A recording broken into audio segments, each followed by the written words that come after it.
daawade ma la socotaa in gabdho badan oo ku nool dunida ay horyaalaan xujooyin adag guurka ka hor maxay tahay sababta looga baahan yahay shahaadada caddaynaysa bikirnimadooda ma isleedahay waxaa jira gabdho badan oo guurka ka hor mugdi moos ku cunay ma jeclaan lahayd in Soomaaliya lagu soo kordhiyo sharcigaasi dalka Iiraan iyo dalal kale bikirnimada guurka ka hor waxa ay muhiim u tahay gabdho badan iyo qoysaskooda mararka qaar ragga gabdhaha dalkaasi guursanaya waxa ay weydiiyaan shahaado bikirnimada caddaynaysa guurku waad igu qiyaantay maadaama aadan bikra ahayn haddii runta la ogaadana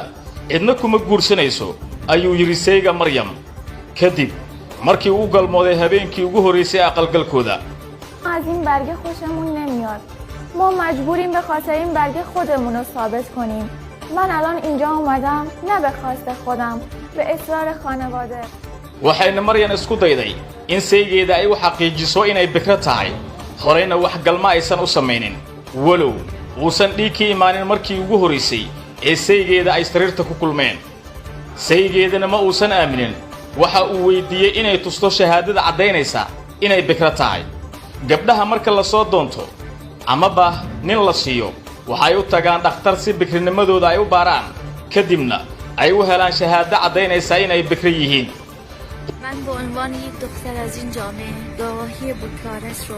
یک نوع توهین به شخصیت خودم میدونم یک نوع تجاوز و یک نوع توهین برای حریم خصوصی خودم warada caafimaadka waxa ay sheegeen in bikrinimadu ay isugu jirto mid xilliga galmada dhiig yimaada iyo mid aan wax dhiig ahay lahayn gabi ahaanba waradu sidoo kale waxa ay tilmaameen haddii gabadha uusan dhiig ka imaanin xilliga galmada ugu horeysa ee guurka aysan ka dhignayn inaysan bikra ahayn پرده‌ای به اسم پرده بکارت وجود نداره این همش افسانه است در واقع پرده عضوی که ما در رشته پزشکی به زبان انگلیسی به عنوان هایمن بهش اشاره می‌کنیم arrinta uu saygayga igu sameeyay sharaftayda ayay dhaawacday wax qalada ma aanan samaynin maadaama saygayga si aad uu igu xadgudbay waxaan qaatay daawooyin tankayga ka weyn balse markii dambe isbitaal ayaa la ila cararay sidaas ayaana ku badbaaday ayay tiri Maryam maalmihii xumaa ee nolosha ayaa i soo maray weligay ma ilaabayo 20 kiilo ayaa miisaankayga ka dhacay murug darteeda sheekada Maryam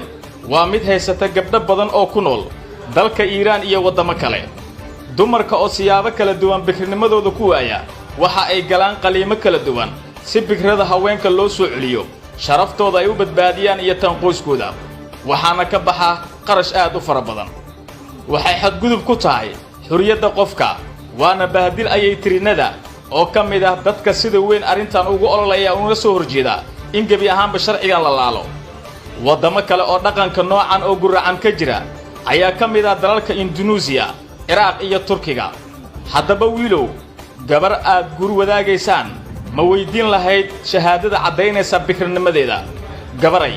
haddii saaxiibkaagu uu ku weydiin lahaa shahaadadaas dhakhtar ma aadin lahayd si aad u xaqiijiso